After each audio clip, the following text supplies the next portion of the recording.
And we are back yet again. Another quiet month. Still waiting for the COVID vaccine to hit. I have a slew of places on my to-go list now. I note that the tank farm in Nokesville, Virginia, also known as the Museum of Americans in Wartime or the Virginia Museum of Military Vehicles, has cancelled their September event, so I'm not going to that one. I also note that the new National Museum of Military Vehicles up in Wyoming has had their opening event already, which I have obviously missed. So I look forward to going up and checking out what they have at some future time. It's just phase one that they've opened though. The post-war building apparently hasn't been built yet.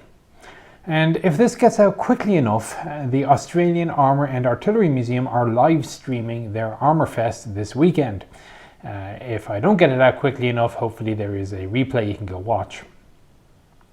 Aussieland's internal borders are closed, as I understand it, so if you're not in Queensland, virtual attendance is your only option. By the way, people are confused about the Ford versus Holden reference. I mean, it's not all that obscure if an Irishman knows about it. All that matters, folks are saying that they are not being notified when I release a video. All I can say is if you're subscribed, ensure that the little bell icon is enabled. I have no other suggestions. I mean, I do find it interesting. I was having a look at military history visualized numbers, and it's kind of like he's got, let's say 500,000 subscribers, and any video has, let's say, usually 100,000 views. And it's the same with myself. I'm on 160,000, and the average video gets 50,000. So there's a lot of subscribers that aren't watching the stuff. I don't know how much of it is simply because they don't know what's out there. Anyway, also a note for those of you trying to track me down on Facebook. I have a Chieftain page and a Nicholas Moran page. If I don't know you from Adam, no offense, but I'm not likely to accept a friend request from you on my personal page.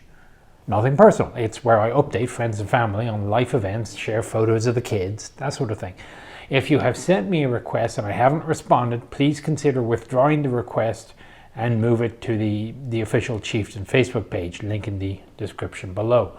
And hopefully that means that I can actually narrow down and figure out the people I do know, and I have managed to miss them so far, simply in the deluge. Right, I'm going to start off, now the admin stuff is out of the way, by going back to the previous Q&A. And I am fascinated by all the responses to my question to you guys about the ability to triangulate on a modern frequency hopping radio. Answered varied from not easy to possible if you're going up against a first-rate enemy, with more on the latter end of the scale than the former. Now, unfortunately, there seems to be very little actual engagement or debate between the advocates of each position. So if you just hit comment and post it individually, go back to the video and expand the comments threads and see if you guys can sort out the reality between you. I have a suspicion from what people have been typing, but I always like to see it actually getting hammered out. I have also been provided with an answer to the question on the power output of the M1's turbine engine if not fueled with standard JP8, which of course is only standard after the 80s. Apparently the fuel flow is controlled by the entry temperature gauge, so whatever the amount of fuel is required to produce sufficient power that the exhaust gets to the correct temperature is the amount of fuel which gets dumped in. The end result is that the power output remains the same, just that fuel efficiency will vary. Thank you to Peter Stickney for that answer. Finally, I have been reminded of the M44 armoured utility vehicle, which is powered by a horizontally mounted Continental radial engine, so it does seem that mechanically it could happen. However, this is not a small vehicle capable of carrying 27 passengers with a lot of mechanical stuff under the floor of the passenger compartment. Given the volume requirements of a tank, I'm still not sure I see the feasibility of such an installation. So, okay, that was a surprisingly long return visit to the previous Q&A, a surprisingly long intro, but I do appreciate all the various subject matter experts chiming in. It's actually interesting, if you go back to the previous Q&A videos, or even some of the other videos I've done, and you read the comments, how many are veterans from the 70s and 80s, there's a lot of knowledge in there that people are sharing. Go back and have a look at them if you have a lot of spare time. Anyway, on with the questions. As ever, Priority does go to those on Patreon and Subscribestar, but I do take some from other sources, including YouTube comments. It's just I'm not guaranteed to get around to them. And I shall start with Warlord Titan Tiberius. They have a couple of models of those actually from my epic Space Marine days back in the 90s. Actually, I have a very surprising amount of metal models for various different games upstairs in storage. And it is an opinion question. Do I think it's important for current IFVs to carry anti-tank multi-purpose missiles? Anti-tank / multi-purpose. And he notes that CV90 doesn't carry them, but then some variants do come with a pretty big gun, i.e. the 40mm. Arguments on this vary. Back when the Bradley was entering service, infantry battalions and M113s came with an Echo company equipped with M901 ITVs. So all of a sudden, the battalion's anti-tank firepower quadrupled when the Bradley showed up, and also it allowed a reduction of about a dozen vehicles. Actually a little bit more if you count the support ones. This means that the planners of battalion didn't need to anguish over where to send the ITVs to support the infantry, the line companies. So that was one less problem that they had to deal with. On the other hand, you now have the interesting question of non-complementary effectiveness. The purpose of the IFV is to support the infantry with their 300 meter effective range. But 300 meters is barely minimum range for the TOW missile. So you want the Bradley to be about 3 kilometers away from whatever it is it's shooting at with the TOW, which also of course is further away than the cannon will shoot. This means that inherently there is a conflict, which means that one system or the other can be questionable, or at least not best utilized. Just how far back are you willing to place the Bradley from the troops? Now, unfortunately, I have never been in a mech infantry company, and the manuals for the infantry platoon or the company team do not seem to provide any definitive answers. Doubtless there's some 11 mics, again, talking about old people, 11 mic went away a long time ago, equivalent people watching this who will be able to opine on how they use their Bradleys. But anyway, it was a little bit easier for me when I was a cavalry commander, as the Bradley is the primary firepower and it's not just a supporting asset for the dismounts. Now, long argument over what is more important in a recon troop. Is it the dismounts? Is it the Bradley? But we can come back to that another time. Now, I guess personally, to a large extent, it's a matter of better to have them than not, at least as long as they don't take up too much room in the back for infantry and their gear. TOW is not a small missile. The difference was split by mortar, which basically borrowed the missile launcher handed up from the dismounts in the back, and you attach it to a point by the hatch. Milan, however, is a very small missile. I am a little bit surprised that it has taken so long for javelins to be mounted onto vehicles. The army is now starting to fit them to strikers. This gives a good tank killing ability, not as far as TOW, no, but far better than Milan, using a missile in common with the dismounts, so the troops can share the vehicle's ammunition supply. The press release indicates that the missile will be used to support the troops by engaging defending vehicles before the assault, or in the counter-recon role where there is no time to dismount. But this is something of a special case anyway. Striker units don't come with much organic anti-armor capability. These are APCs. Even a BMP is something to be concerned about. Dragoons notwithstanding. Those are the strikers with the 30, of which there aren't actually all that many. I can imagine, though, cases where a conventional company team, which is the American term for a company-sized element created by mixing tank and infantry platoons, would find the addition of TOW missiles very handy. A platoon of M1s in an anti-armor ambush is good.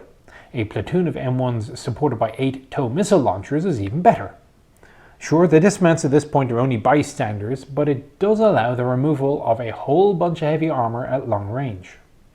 I have great respect for the 35mm and 40mm guns, especially with modern ammunition, but there is a reason why tanks currently come with 120s.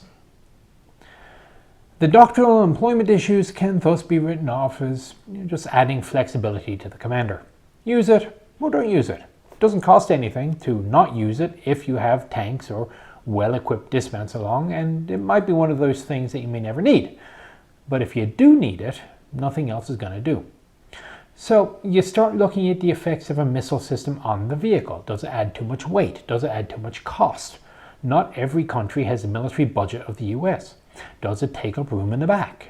Does it affect the top heaviness or the turret traverse or anything like that of the vehicle?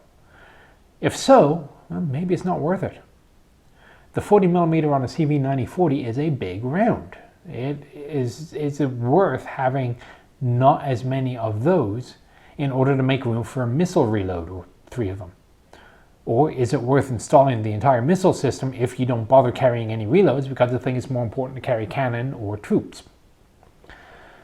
Now, there is the argument that the missile can fire warheads other than anti-tank, such as thermobaric, the effect of which upon enemy fortified positions your infantry may well find pleasing.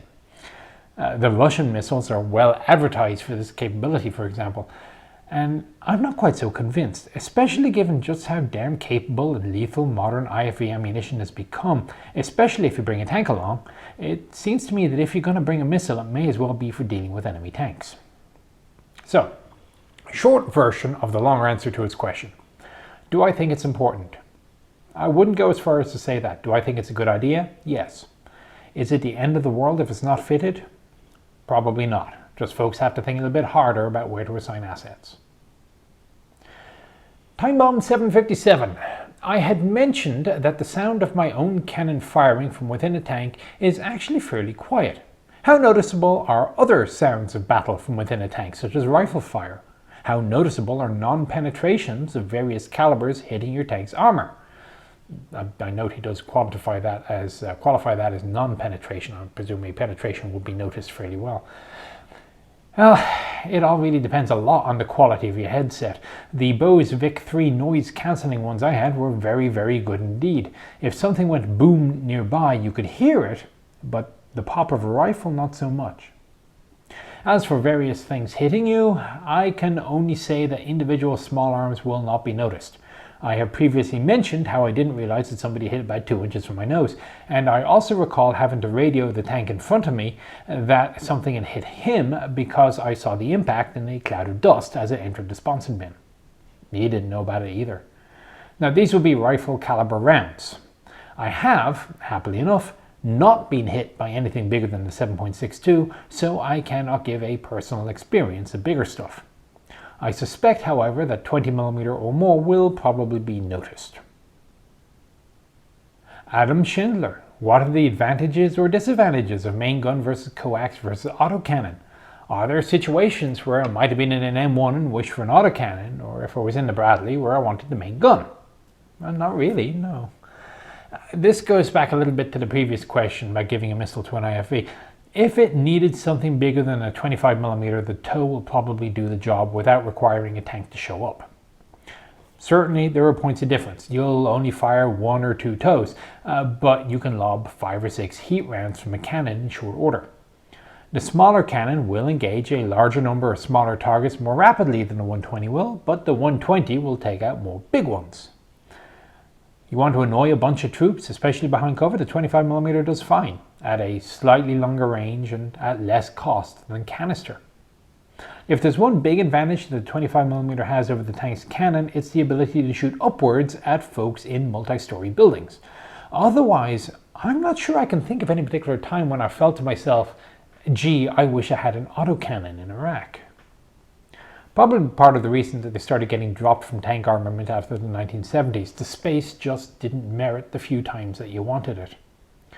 That said, there was one time which we seem to have missed with the coax, and the frag from the 25mm might have done the job.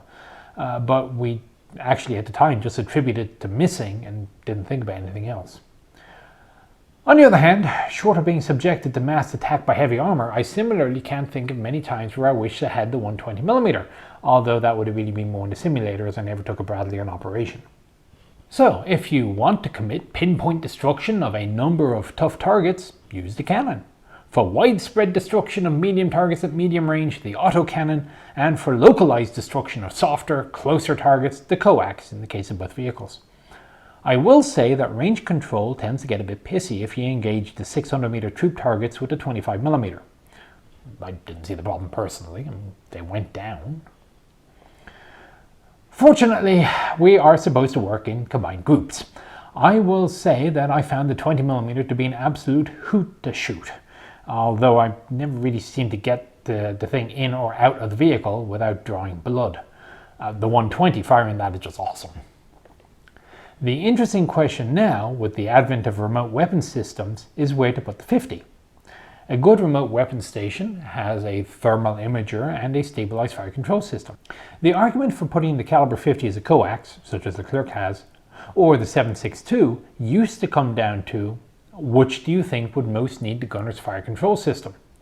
But now that is no longer the case. Now it seems to me it's more a matter of how much volume is taken up inside the turret, how big a silhouette you want outside the turret, and asking just how much ammo you want in the gun before you have to reload. We may have to wait until the advent of the next generation of tanks before we see which way the decision maker is going to go on that one, especially if the remote weapon station is fully integrated into the computer system of the tank and it can be operated by any of a couple of the crewmen. Alexander H. What can I tell you about the tank rampage in San Diego in the 90s? Not much that isn't publicly available anyway. Military vehicle theft does seem to be a little bit more common than you might think, and it is not confined to modern equipment. There was a T-34 which was nicked from a World War II memorial during some protests back in about 2006. I am aware of German and British vehicles, including one guy who apparently thought it would be a good idea to drive a stalwart back to the UK from Germany. I am led to understand that this was beyond the study's capability. And of course there was the recent weirdness with the M1063 in Virginia, but that one wasn't stolen from a motor pool. What's interesting about the theft in San Diego is that Nelson took the third tank he tried. The first two did not start. Now, I don't know why the tanks were there. Maybe they were in for maintenance, but it was an armory. The armory still exists. And if it was in a working fleet, one must ask questions about why the first two tanks didn't work. Now, it's not as if it's particularly difficult to drive and start a modern tank, but it will take you a couple of minutes of staring at the controls before you figure it out. However, in this case, Nelson knew what he was doing. The interesting question to be asked is, what on earth do you do to stop a tank? After all, police forces are not normally equipped with anti-tank weapons. In this case, of course, he screwed up, he high-centered the vehicle and then got shot by officers who opened up the turret hatch. But what if he hadn't high-centered? It's an interesting problem, and one which also cropped up in Colorado in 2004 during the Killdozer incident. Reportedly, in both cases, the thinking was that they could call up a local military base and ask for them to send an attack helicopter and use an anti-tank missile. In most countries, this would be a fairly reasonable solution, assuming that they could fill out all the required paperwork to get the missile out of stores quickly enough. I have a similar complaint actually about all those older videos about the gold repository in Fort Knox, protected by 300 tanks on the base. Yeah, there is absolutely no way that the DA civilian at the ammo supply point is going to authorize the release of ammunition not requested 90 days in advance in Tamus, and his supervisor who could authorize the exception to policy would likely be on a scuba diving holiday in Mexico at the time. Anyway, for those of you who don't know, the US has a rather strict law against the use of federal troops for law enforcement purposes. There are a large number of loopholes, including regarding federal property, so the San Diego tank rampage might have fallen under one of these exceptions. But imagine being the post commander at Fort Carson and being asked by the state police to spin up an Apache because the town of Granby was being destroyed by a tank and there was nothing that they had to stop it. Of course, Haymair forgot to think about engine cooling, which is a problem a lot of World War II tank prototypes had actually, and the Killdozer problem eventually also solved itself. But by the rules, the governor himself could have called and the army would have had to say no. A lot of phone calls would have to be made between state and federal officials, likely declarations of emergency made and so on, before help could be sent. Probably by that length of time a National Guard Apache crew could be found. If he happened to fill out all the right paperwork, of course, for the missile. In the meantime, the Killdozer driver is probably wondering why he's being left alone. Of course, there is the argument of better to seek forgiveness than ask permission and hope that some public necessity doctrine might perhaps be applied, but those are the rules. Mr. Bideche, who is my cameraman for Inside the Hatch? Do I have a normal crew? I'd say about half of the wargaming ones, mostly the ones from Europe, are done with a crew who fly out from Minsk to meet me wherever I am. The primary cameraman is normally the same, and more often than not there's the same producer. There's only one or two assistant cameramen to play as well. I get to play scriptwriter and co-director, as well as presenter, or talent as it's called in the trade. Not necessarily good talent, mind, but anyway, that's what they call it.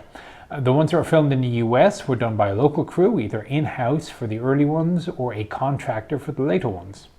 The ones in Cairns were filmed by a local contractor as well. Editing is normally done by Minsk. I expect that Wargaming is actually going to restart their support for filming, at least for vehicles relevant to their product. We're only paused right now due to COVID. It seems that those appeals for folks to try the game using the link I provided at the end of the last batch of videos actually worked sufficiently to attract management attention. The ones from Rock Island or Arsenalan were done by me, myself, and I in my one-man band capacity when on vacation. That's where the Patreon or Subscribestar support comes in. I fly to wherever it is with a large suitcase with nothing but camera equipment, light panels, spare batteries and so on.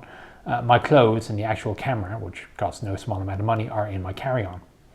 At Rock Island, for the internal shots, I borrowed Joel, a local employee, to hold the camera for me, but I've gotten a little bit better since with small cameras and magnets and clamp mountings and so on and so forth.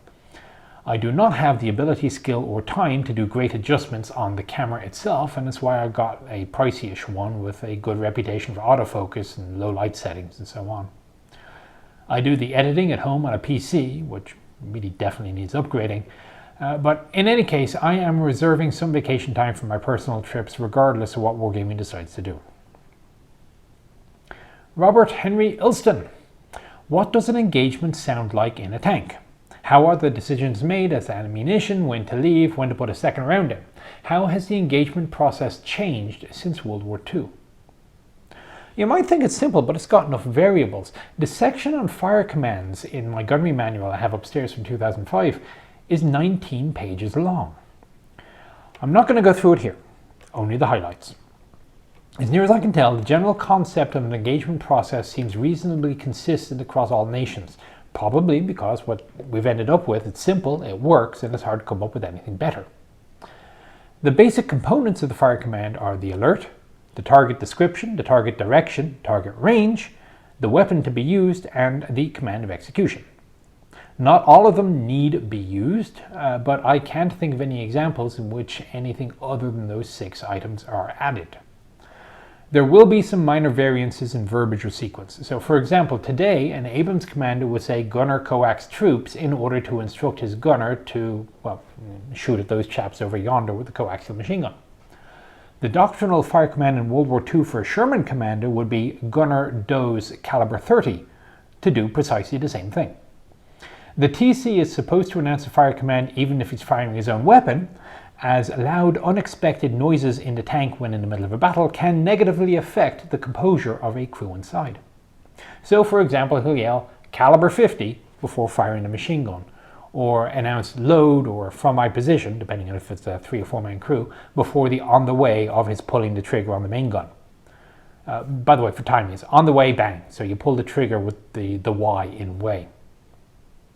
The British, of course, have their own phraseology. They say fin instead of sabo and firing instead of on the way. It used to be firing now with the trigger on the W, but the latest fire control system in Challenger 2 implements a slight indeterminate delay while the fire control system makes sure that everything is in perfect alignment before sending the electrical impulse to fire off the round. Obviously, when conducting steam gunnery, more information like distance and direction is required, so it would have been commonly used in World War II. When the laser rangefinder is working, there is no need for the TC to waste time in estimating range for the fire command, so it's dispensed with today normally. But, if necessary, directions, to include traverse left or right, can be added. And of course, on an M1A2, the word designate is used to announce that the direction and range to the tank in question that you are about to see is what is about to show up in the center of your reticle after the turret finishes spinning. Another difference from World War II is in the responses. The World War II gunnery manual only mandates verbiage from the commander. Today, the gunner has to actively announce that he has acquired a target and the loader that the gun is armed. Then, after the round is fired, a sensing is usually provided, both in World War II and today, telling the gunner where the round went and what to do about it. Now, unfortunately, in the World War II manual, but sadly not in the modern one, is left a hair. is no longer an authorized adjustment. It was in World War II. And finally, the engagement has to be terminated, be it by ceasefire in the US or stop in the UK. The decision to put a second round into the target is normally based on the effect on target. If it hasn't caught fire or changed shape, the chances are that you're going to issue a re-engage command instead of ceasefire. As for how to decide what to shoot with, the manual does this for you. So you look up the manual, it says Sabo at tanks and tank-like targets, heat at light armored vehicles and field fortifications, canister from massed dismounted personnel, and so on. The last question is, when is it time to leave? Outside of the problem of, well, if you stay somewhere for 5 minutes and you might get artillery landing on you, you are talking about exposure time. And there seem to be 3 different theories on this. I was talking to one Leopard 2 crewman who said that in whatever army he was in, I can't recall, they didn't care about exposure time. When it was time to engage, you drive up to your hold down position, start shooting, and you don't stop shooting or reverse into cover until everything in front is dead. Obviously, a rapid deconstruction of the enemy force was considered most desirable, and it does actually have quite an emotional effect on you to see your colleagues rapidly becoming combusted or reconfigured. Evidently, the threat of return fire was considered to be outweighed by the offensive capability, or maybe they just assumed that the turret armor on the Leopard 2 at this point was good enough. When I started tanking, the US philosophy on such matters was that it was desirable to duck back into cover if there was any question on where the next target was, but ultimately the most important thing about the scoring system on gunnery tables was how quickly targets got knocked down. If you had 3 targets and you found them all, you stayed up for as long as it took to kill all 3. Of course, you could fail if you stayed up for too long in the whole exercise, because you just kept missing, as a cumulative percent of start to finish of exposure time gets deducted. But the emphasis is still primarily on how fast you can kill the enemy. Then, about 2010, there was a change in emphasis, which I recall took some of us quite some adjusting to get used to. Pass-fail was now no longer predominantly determined by how quickly you could kill a target, but instead by how quickly the target could kill you. There was a hard limit to how long you could be in a hold down position, and that limit was determined by how far away the target was and the type of target. If you stayed up above that length of time, you failed, period. We started instructing our drivers to start counting to a set number after we pulled up, and if they reached it, they would hit the gas in reverse no matter what was happening in the turret. Perhaps this is a reflection of the increased dangers of top attack missiles. Maybe it's a change in emphasis to it's better not to be hit in the first place no matter how good the armor is. But it is now to the point that an exposure is usually only 5 or 6 seconds. Just long enough to yell fire, reload, fire again. Then duck back, assess. And given that, as I say, you train as you fight and fight as you train, I would have to assume that in the case of World War III or Korean War Redux, whatever, that is how a modern American tank crewman will fight. Charles Charange. Obviously, I have an interest in tanks and ships. Anything else? Maybe the Napoleonic or French and Indian Wars. If so, any thought on doing any videos in these areas? To a large extent, what you see is what you get. I have enthusiast levels for aircraft, trains, and firearms, but not anything one would call above average. In terms of military history, the Falklands is probably the area I would most recommend studying. It's a full-on war involving land, sea, and air, logistics, amphibious assaults, and so on, yet it is small enough that an enthusiast can fully wrap their heads around it. Plus, there is a heck of a lot of books on the subject in English from all sorts of people who are there, including at least one from the opposition's point of view. I have it here somewhere. So I got 100 Days from Admiral Woodward. I've got, it's down here somewhere. Battle of the Falklands by Hastings. Sea Harrier over the Falklands by Sharkey Ward. Be cautious of that one. I get the feeling that if it was up to Sharkey to control everything, he would have won it single-handedly. No offense if you listen to this, it's just the way the book comes across. Here it is, The Argentine Fight for the Malvinas by Martin Middlebrook. So that's the Argentinian side. He went to Argentina and did a lot of interviews. Will I do a video on the Falklands? Probably not. It's well covered already, and I'm not sure what I can contribute to the discussion that hasn't already been well dealt with. And no, I've not yet been to Gettysburg, although I do have a good reason to go, which hopefully you'll find out in a few months, once I start flying again. Hugo U. As the asymmetry of certain torsion bar configurations ever cause legitimate problem with the mobility or reliability of the vehicles? Not if you follow the instruction manual. If you don't know what I'm talking about, it relates to the fact that in most torsion bar vehicles, if you look at them from absolutely perpendicular, the wheels on one side are further forward than the wheels on the other side. And this is because any torsion bar, which is the full width of the vehicle, as the majority are, goes from left to the right all the way, obviously cannot share the same physical space as a torsion bar going from the right side to the left side, so you have to offset them. And this is the asymmetry one speaks of. Presuming, thus, that the drive and idler wheels are mirrored on the two sides, that means at the very least one track will have a different angle of approach or departure to the other. So, for example, if the left wheels are further forward, the run to the idler is steeper than on the right side. But conversely, the run to the sprocket is shallower. Now, in some cases, this doesn't really matter. On the M1, the angles even out well enough that the overall length of the track run, front and rear, is more or less the same. So there are the same number of links per track, 78 on the left side, 78 on the right. Such is also the case for the M551, but danged if I can't find a -10 for an M60. I have heard it said that there are fewer track links on one side than the other on an M60, which isn't actually impossible given that the rear run to the sprocket seems to be quite a bit steeper than the run to the idler, but I want to see it in the manual.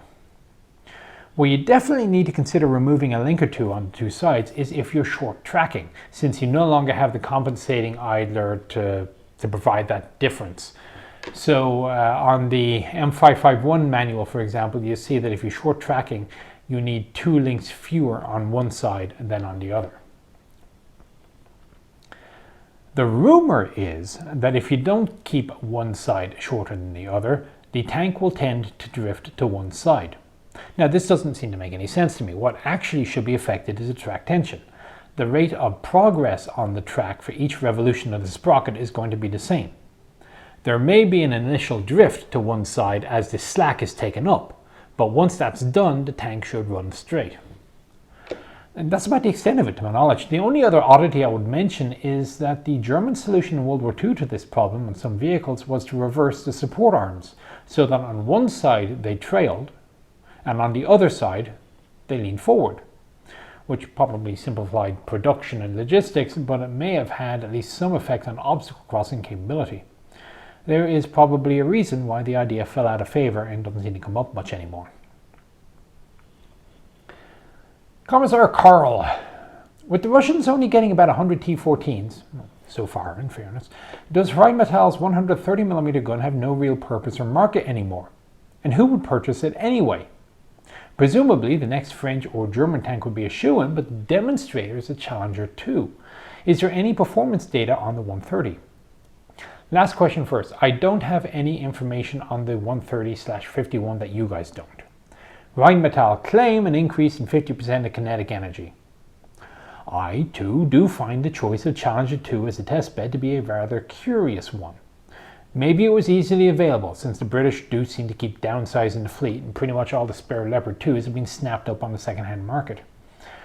I don't see the British being the launch customer for it though. Part of the problem was that the Challenger 2 used unique ammunition, and it's not going to do them any favors to again be a unique ammunition user. Now, it's possible that there is a built-in upgrade path in the Challenger 2 LEP proposal to go to the 130 if desired, much as there was the intent from the beginning to put the 120 to the Abrams later on. But that would probably only happen when a NATO standard to the 130 was agreed upon. It's not as if this is the first proposal to go to something bigger than the 120. The 140 has been around for a while, and that gun's development didn't suddenly lead to mass obsolescence of the 120. As you can see, these are really big rounds, so capacity and weight are going to be a serious concern in the tank. As long as 120mm ammunition development is considered to be capable of keeping up with requirements, the 130 isn't going to go any further than the 140 did. Caleb Engelhardt. Why did the US decide they needed to switch the design specs of the FT from metric to American for the M1917? Simple enough, just to make it easier for the factories. A lot easier just to grab a standard American bolts from the standard American manufacturer and use standard American rulers. It worked the other way as well. BT-2s were built to American measurements. The BT-3 was a BT-2 tank designed with metric measurements in mind to make it easier for the Soviets to build. The Soviet army considered all of them to be BT-2s regardless, which is why the distinction is often overlooked. But it does actually beg the question of how long the American spec BT-2s stayed in service, because I can only imagine the confusion in the mechanic hangars when you need an imperial screw but you grab a metric one off the shelf. Also, will I ever get around to doing an inside the hatch on the American heavies, T-30, 34, 28 or 29? I certainly intend to ask, now that they're getting a new building soon and they're moving into it. So far it's really been an unwillingness to deal with public affairs officers, and besides I wanted to give them time to get the tanks preserved and undercover, and also T-28 tracks put together before asking. Benedict Wagner wants to know my assessment of the armoured forces of both sides of Vietnam and if there are any books I can recommend. Honestly, no, I've not spent much time on it. It is well known that the US and North Vietnamese armoured forces squared off only once at Ben Het, and the fight between PT-76s and M48s wasn't exactly fair. Less well known is that there were actual proper tank battles between North and South Vietnamese armoured units. Not many, but they did happen, such as at Dong Ha, where the ARVN M48s knocked out 16 T-54s for no loss. North Vietnam never really did quite figure out tank tactics, let alone combined arms tank tactics. Their eventual victory was due to other factors. The Aussies brought some Centurions along for a bit as well, but they never actually engaged in tank-on-tank action. They were, however, highly successful when used as infantry killers. And this book I'm out of here, Canister on Fire by Bruce Cameron, it basically covers the career of every single tank sent overseas.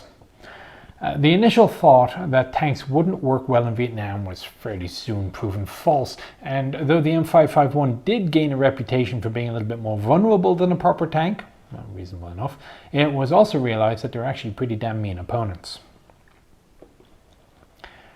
Fred Benton wants to know my thoughts on the XM274 cannon and the AAI ELKE. Fred Benton wants to know my thoughts on the XM274 cannon and the AAI ELKE. I'll start with the cannon.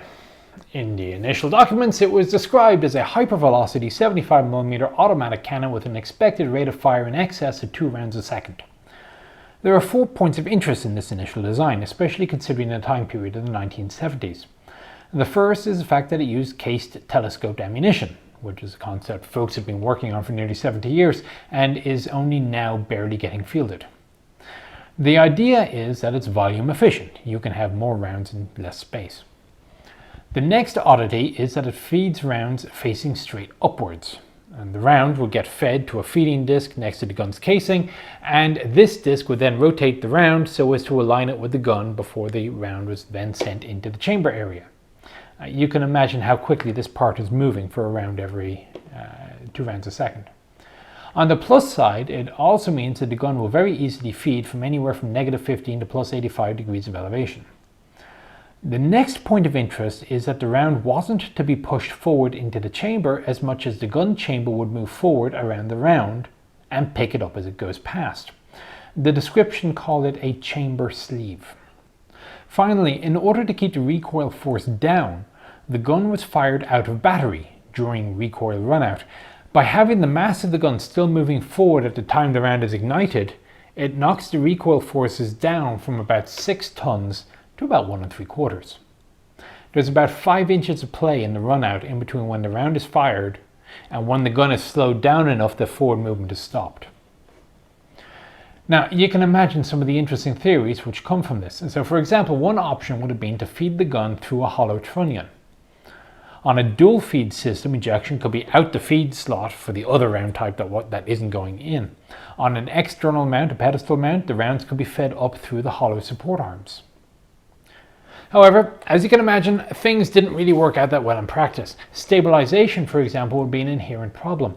As the gun will be constantly cycling, not stopping for even a fraction of a second to fire the round, it meant that the center of the balance of the gun would be constantly shifting forwards and backwards. With an expected rate of fire of 121 rounds per minute, that rapid balance shift, combined with the constant tonnage of recoil force, inherently puts a flaw into the design. Heat dissipation was also a serious concern. The barrel is going to get hot. Feed systems had to be simplified as well. If you look at the Ares cannon as it was actually installed on a HIMAG or RDF, you'll see that it has a dedicated ejection port at the top, and the idea of a chamber sleeve was replaced by a rotating chamber which moved to vertical to receive the next round, and which also aligned it with the ejection port. So the next round will be pushed up into this rotating chamber. The spent round, well, that casing would now be pushed out by the new round coming in out the top, and then the chamber will rotate to align to whatever the gun's elevation was, then it will lock. The HIMAG, these had a special counter recoil system inbuilt so that the gun was fired in battery. And indeed, it seems that the idea of firing at a battery had to be dispensed with entirely, as there would be no way of keeping the chamber aligned with the feed mechanism as the gun was in motion. The full feed system for magazines seems to have been reduced to a cylindrical 6-round magazine, and the rate of fire reduced to about 1 round a second.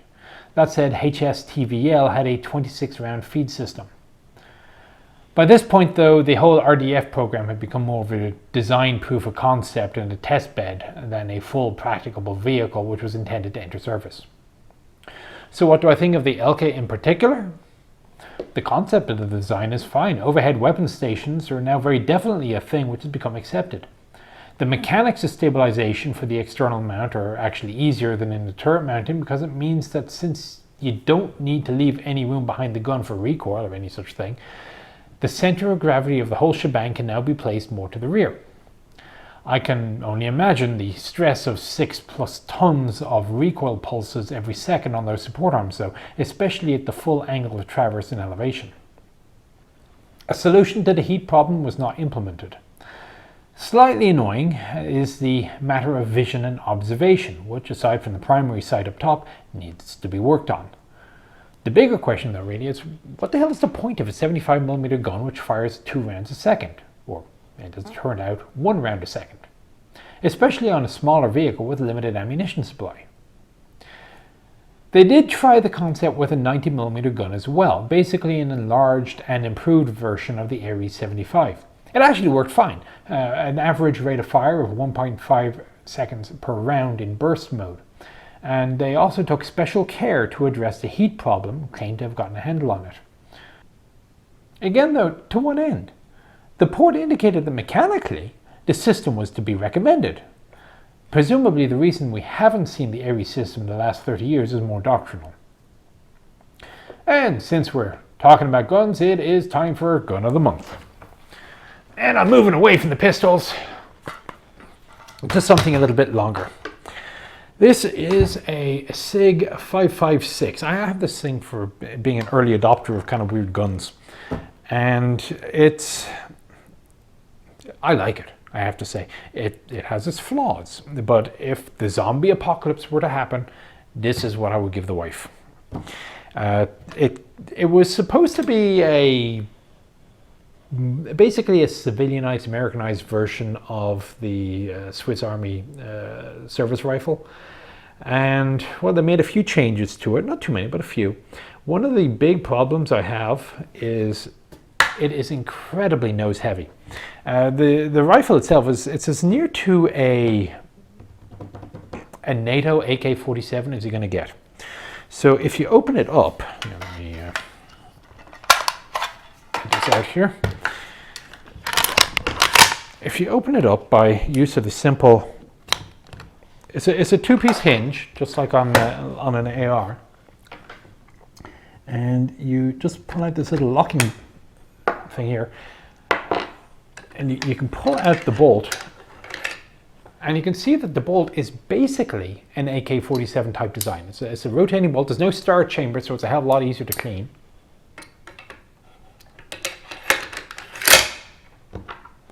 It's very easy to disassemble. Now I did replace the forward takedown pin with another one. Do I have this right way around, or do I have this upside down? I have it upside down. It came with a different charging handle, which was angled up a little bit, which is kind of problematic, especially if you mount an optic. And the guys at SIG, they decided to make this horizontal version that you could install instead if you wished. Nice little feature at the front is if you start getting stoppages, you get more gas just by twisting the little knob on the front here. It is a piston system. That's what makes the front of this really dang heavy. So as you can see, I put a what do you call this thing? A grip pod on the front and a standard sort of side by 1 to by 4.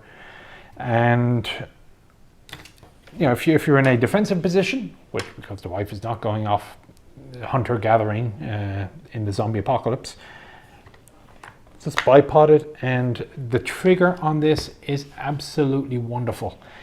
For a stock trigger, that's when the Swiss have done wonderful things to this trigger. I cannot say enough nice things about the trigger on this rifle. The hand grip is a little bit bulky. It looks very plasticky.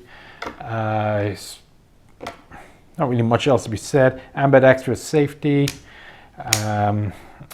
The mag release is not an AR-15 mag release, I've discovered, because when I tried to convert it from California back to Free State, which, by the way, once I got the pieces done, it was really dang quick. The parts are not interchangeable. Magazines are. It is your standard USGI type magazines. The backup sights are, well, not great. For starters, they're kind of hard to get at, and you need to pry it out almost in order to get to the backup sight, which I think is a bit of a flaw, honestly. It's a little peep sight, front sight, okay, that's a little bit easier. Not much to it, very simple. Of course, SIG no longer make these. After a while, they realized that especially this front tactical grip was not selling well, so they changed it back to a more traditional looking forward hand grip.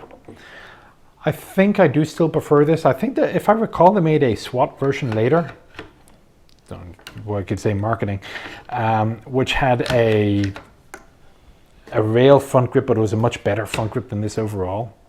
It was actually holdable. That's probably the other reason why I use the bipod on the front is, okay, I've got big hands, I can hold it. Smaller people probably not so much.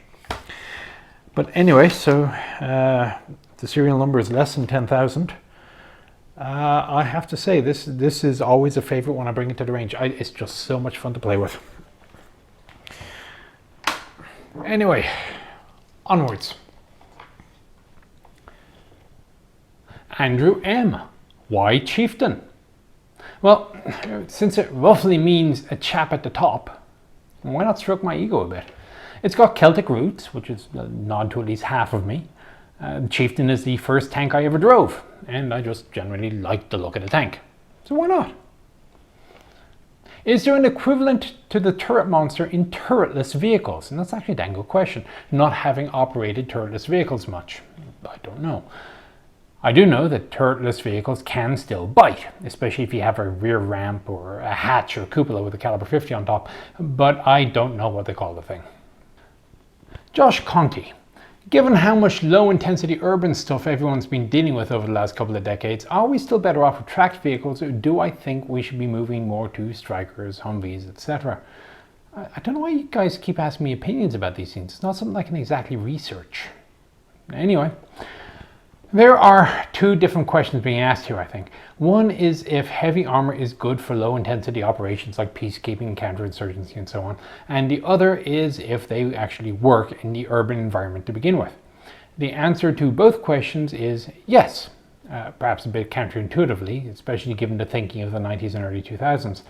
A heavy vehicle, especially a tank, has two effects.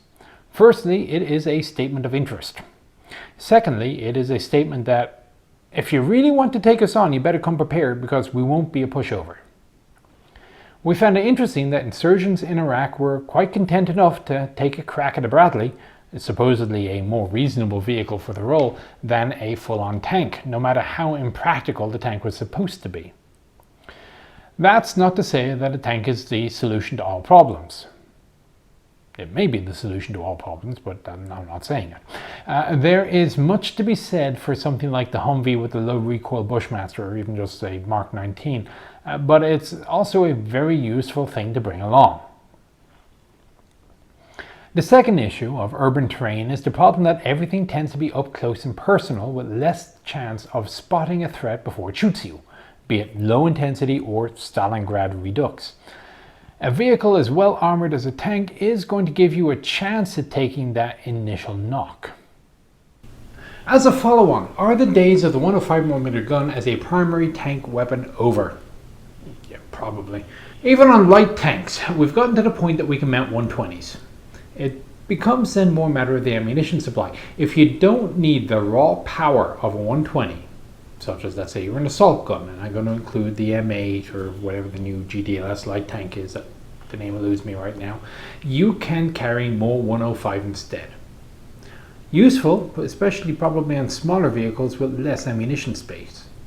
Now, I'm not saying that everything with a 105 is now obsolete. An M60A3 TTS can still mess up your day, but I can't see any new tanks being built with it.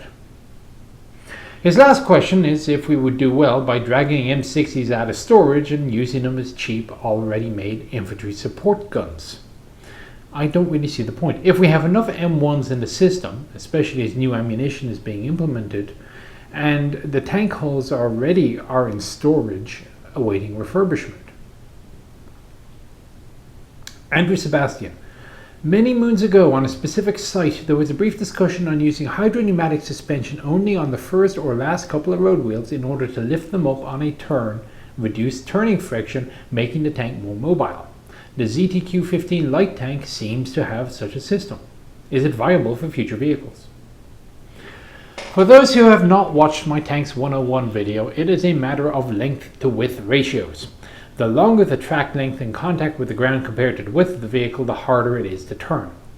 If you think about it, in a really long vehicle, you're talking about scraping sideways quite a few feet of linear travel. There is an inherent conflict then between the desire to get a tank to be able to turn and the goal of getting the longest possible track length in contact with the ground in order to reduce ground pressure. Now, this is a problem known since the earliest days of tanks. If you look at a British World War I tank, you will see that it's actually balanced on the center road wheels only. The ones on the ends only come into contact with the ground if the ground is soft. You sink down and you need more ground pressure.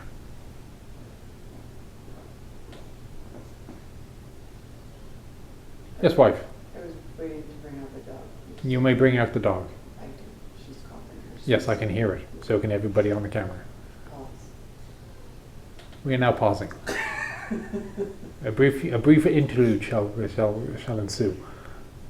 She's still coughing. I'm sorry. Yes, I can hear her. So can everybody who's watching. Do you want to say hi? No. Come on, camera. Not at all. Unusually, it is still before midnight. The way this works out, I'm usually recording these things through till 1 in the morning, and she's given up and gone to bed. It's just a matter of the workload, I'm afraid, between the day job and do this in the evenings. I really wonder how other folks like Drachenfeld manage to do it. I don't know where they get the time. Okay, seems to have stopped coughing. Onwards. Now, go find a photo of the T14 Armata as it's taking the corner. You will see that the inside number 1 wheel is raised off of the ground.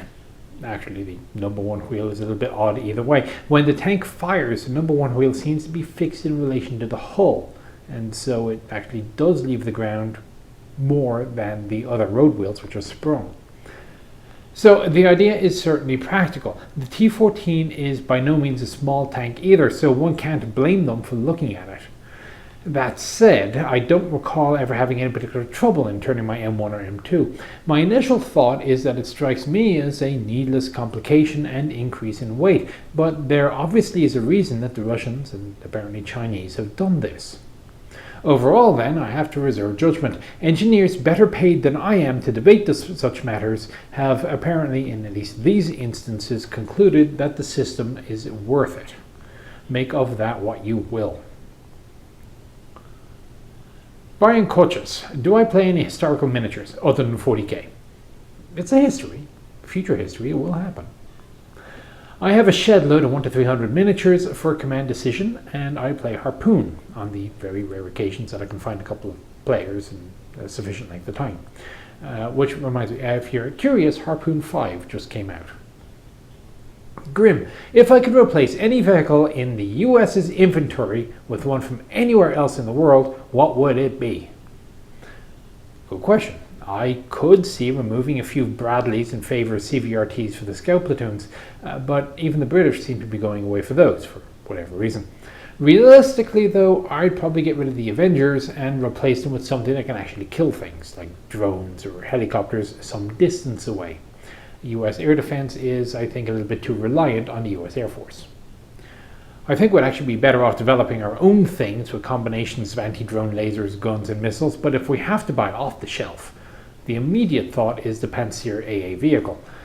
A close second would be replacing the M109 with Panzerhaubitze 2000 or K9. There is probably a reason that everybody's buying those. However, that comes with two caveats. A, I don't actually know how good the M109A7 is to begin with, and there does seem to be a plan in place to replace the M109 with the M1299. Seems to be an M109 upgrade. I'm not sure there's any particular plan in place for the new battlefield air defense vehicles though, which is as far along as the artillery plan. Nachtel Firokese has seen a photo of a complete BII layout, or CAES for Commonwealth folks, that's all the tools that come on a tank, for an M18 tank destroyer, and sees only 4 devices handheld, right-angled, light-emitting. And I honestly have no idea why there are only 4. Given that they have placed 5 helmets, cables and so on onto the layout, presumably there generally were only 4 lights provided for the vehicle. Now, in fairness, unlike infantry who wear their flashlights, the flashlights are stowed in designated holders around the vehicle, so perhaps they just ran out of space for flashlight holders and figured 4 was enough.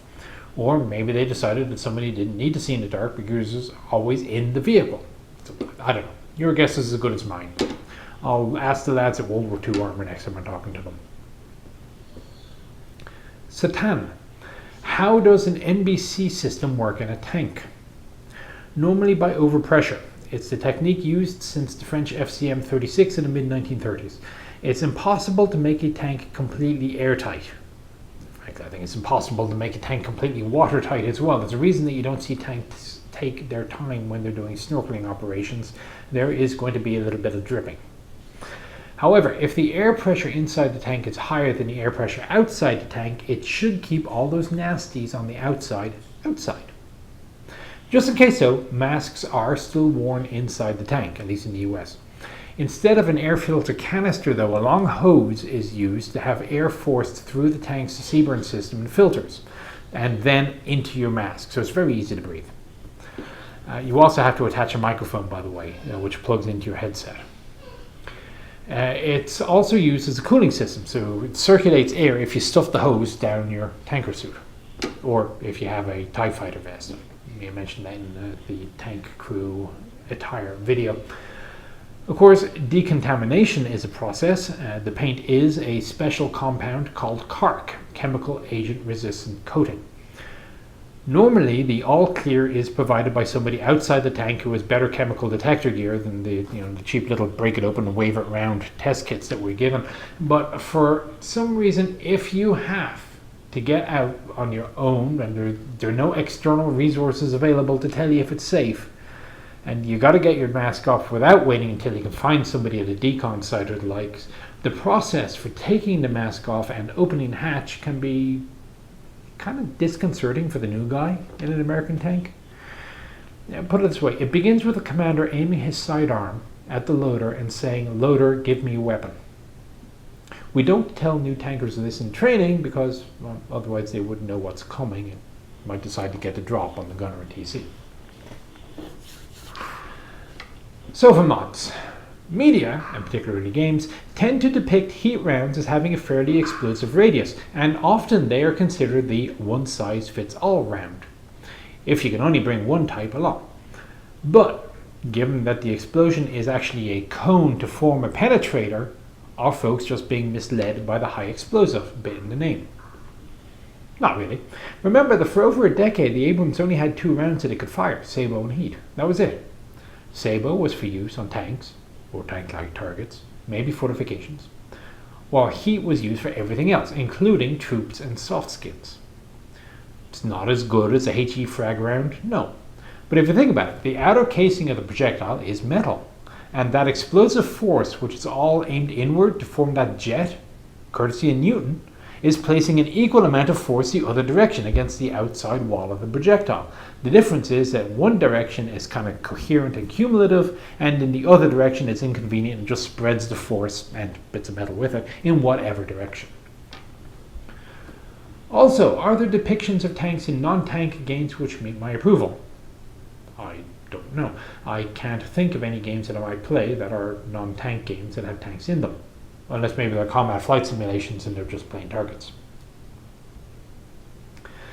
The Tank Commander. What's my opinion on the T-26E4?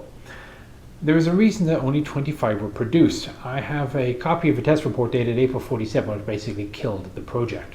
And you know what I think I will do is I will reserve this question for a dedicated video, albeit likely a short one, on the T-26E4. Yes, I know that one still exists. It's in Illinois, and I have no idea what it's like inside or if the hatch is even openable. If I recall correctly, it didn't look like it was in great condition. It was sort of there's no glass in the periscope mounts and so on. So an inside the hatch on the E4 is probably not coming. If you're near Cantigny, let me know. Anyway, for now, the bottom line is that it was not considered fit for service, and the report recommended that the whole project be abandoned. As for what happened at Dessau, well, add me to the list of folks who are skeptical of the King Tiger claim. TN Sheep. Roger, carrying on. Samuel Fisher. What is the purpose of a tracked mortar carrier like the M1064? Oh, by the way, something that really annoys the hell out of me is when somebody salutes and they have they're bent like this in the movies. How hard is it to keep your hands straight? It isn't hard. Anyway, what is the purpose of a tracked mortar carrier like the M1064? What can it do that other vehicle-mounted mortars such as the M326 MSS can't? The purpose of the mortar is to provide rapid organic indirect fires. So when I was a troop commander, I had 2 mortar tracks, so I didn't have to ask for any help or put myself on a priority waiting list competing with anybody else if I wanted any form of indirect support. Now, with only 2 tracks, it would not be improbable for one to be moving and only one to be set up, so for constant coverage. So we're not exactly talking a huge amount of firepower, but it is enough for suppression or maybe a small smoke screen. As for why a tracked vehicle and not a wheeled one, the normal reasons apply. The tracked vehicle will go more places. Off-road, it may go more places faster, and being armored, it may stop some counter-battery fire that a Humvee with a dismountable mortar will not. I also suspect that the M1064 carries rather a bit more ammunition. I don't know how many a Humvee with an MSS trailer can carry, but the 1064 carries 69 rounds. Dalton Crower. Can I recommend books about pre-World War II French tanks and doctrine? Now, if you look at my doctrine video, I have a little bibliography. But a couple of things I have, I don't know if you speak French. L'Armée Blindée Française, Volume 1, says May to June 1940, but it actually starts well before then. Histoire de Blindés Français. It's a simple book. The pre-1940 is only 60 pages. Only 60 pages. I guess that puts my relative definition of simple. If you want on the tanks themselves, Edition de Barberton have this series of book called Track Story, and you'll be happy to see that they come in 2 languages. They come in the original French and they come with a translation in English. The translation actually is pretty good. I haven't noticed very many errors in the translation. And they do most of the early French war vehicles, so D1 FCM 36, Char B1, Somois, Highly recommend they come in disc versions as well. They do not in focus. They do an in focus type DVD as well as the track story DVDs. The in focus ones, if I recall, are more photographs. That's what I've been using.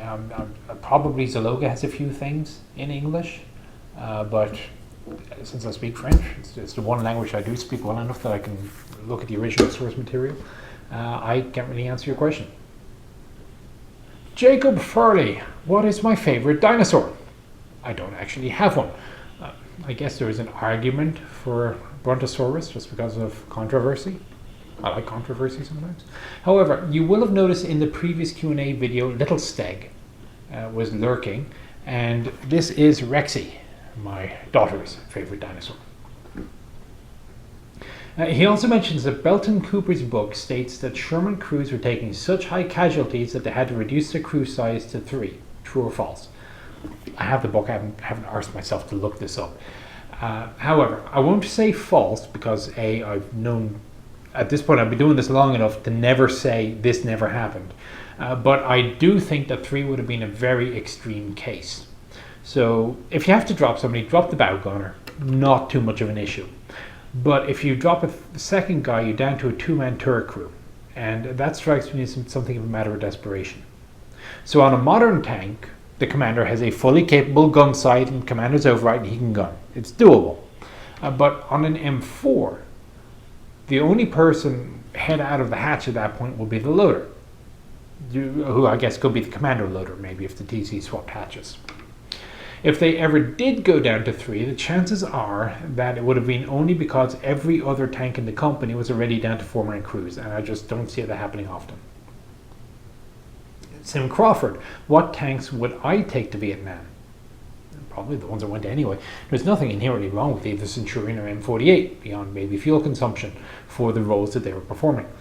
If I were there, I might prefer to have M60s, but I can also understand why folks thought that the M60s should be going to Germany or Korea first. It wasn't as if the M48s were not capable of providing viable service. The only reason I would really look for it really though was to get the 105mm gun into play with a bigger HEP round and white phosphorus round, but even then that is questionable because as best as I can tell the beehive round for the 105 M68 wasn't introduced until the 1970s. The 90 and 20 pounder both had canister or beehive, and that was a very popular round. Not necessarily just for mass infantry, but it was great at clearing away foliage so that you could see things that everybody else could shoot at. Yes, I am aware that a 105 beehive round was in Vietnam, but it was for the howitzers, and I don't think you could fire it out of the L7 M68. Kazuki K, if I were to design a vehicle for urban combat, would I put the turret forward or to the rear? Would the question be a matter of doctrine or packaging? If I had to, I would go with front mounted. The idea of reverse angling, where you kind of you nose up to a piece of cover, and then you angle out, and then you come back out far enough for the gun to see. Much easier said than done, unless you're in a computer game, I would think. The problem with putting the turret forward, though, is that you're talking about seriously unbalancing the tank if you put any weight of armor on it. So if the turret is here and you got thick armor, what's at the back? So if that were to happen, you want a small, probably unmanned turret, maybe with a 30mm at best, in order to keep the weight down. Should still be plenty enough to suppress while supporting assets getting into a more favorable position, if not outright kill whatever the problem is, though. The bigger concern, though, is that you're building a vehicle specifically for a single environment. It's a bit like all those MRAPs the US Army bought and then started dumping because they're useless for anything else. That is a substantial cost, so unless it's really worth it, I can't imagine very many militaries going for it.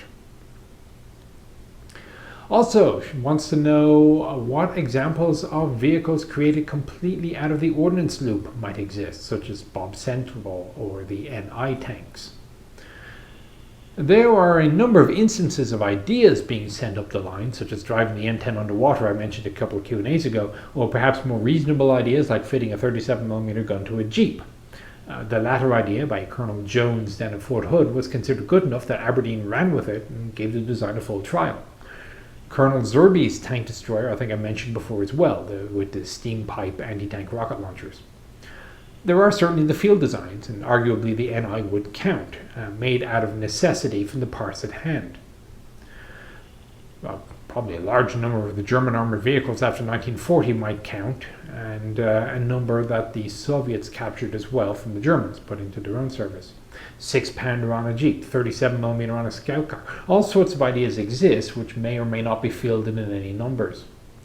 I wouldn't honestly be surprised if the first field modification of a tank came the day after RTR received its first tank. That said, anything made in significant numbers, like the triple digits, did tend to be the product of a professional design team. The competence of that professional design team, of course, is open to contention. Witness the guys over at Marmon Harrington from my last video. Finally, from Christopher Elie, or Elia? Sorry. I'm going to go Elia. With the hockey playoffs underway, he'd like to ask who or what I would select for the 3 stars of World War II. I have no idea what he's talking about, or even if he's talking about ice hockey or field hockey, given it is August. But if I'm going to go with 3 stars from World War II, the white star, the red star, and the blue sky with the white star. I think that's good. Right, I have been going, according to my watch, nearly an hour and a half to 2 hours, so there's a bit of editing for me to do. I'll be lucky to get this done out this weekend, but we'll see. Don't really have anything else to close off with, so hope you found it interesting and enjoyable, and I will see you in the next one. Take care.